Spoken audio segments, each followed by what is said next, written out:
This video describes how to prepare a surface for application of XTC extreme temperature coating. The first step to installing the XTC system is to ensure the surface is dry and free of dirt, oils, rust, and other contaminants. Sandblasting is the best way to remove rust and prepare the surface, as it leaves the ideal anchor pattern for the XTC primer to grab onto.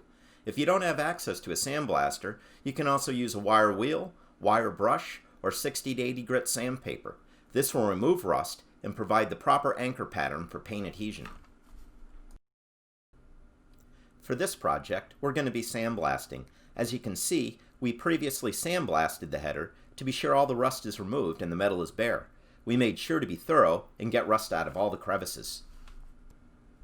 After you're done sandblasting, use clean compressed air to blow off any remaining blast media. Now that the rust has been removed and a proper anchor pattern has been etched into the surface, you may or may not have to clean the contaminants from the surface.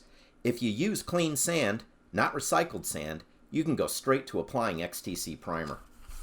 If you use recycled sand, you'll need to clean the surface with KBS Clean to remove the contaminants that the recycled sand may have introduced. KBS Clean is a water-based and biodegradable cleaner for preparing your substrate with a clean surface. It's a great and environmentally friendly alternative to flammable solvents and hazardous chemicals. You can wash the surface using a scrub brush or Scotch-Brite pad. For larger jobs, and when there are built-up layers of grease, dirt, and grime, a power washer can be used. KBS Clean is mixed with hot water before use. Since after sandblasting the surface will only have light traces of contaminants, we recommend a ratio of 10 parts water to 1 part KBS Clean when cleaning steel.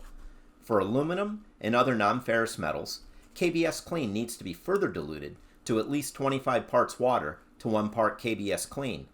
Mix the KBS Clean and water in a bucket or other suitable plastic container and stir thoroughly.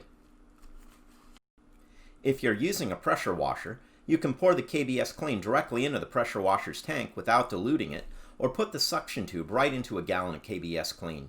The KBS Clean will be mixed into the sprayed solution by the pressure washer.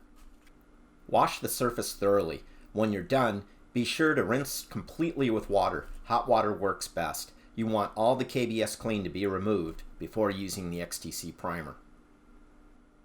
After rinsing, dry the surface immediately, making sure it's bone dry before applying the primer. Blowing it off with clean compressed air will get water out of the crevices and help speed drying. Quick drying is important to minimize any flash rust. Keep in mind that if you used a wire wheel, brush, or sandpaper, you should use KBS Clean and then apply KBS Rust Blast to etch the metal surface and provide the proper anchor pattern before using XTC primer. Thanks for taking time to watch this video. We hope you find these money and time-saving tips useful. To see more KBS instructional videos, please visit the KBS Coatings website.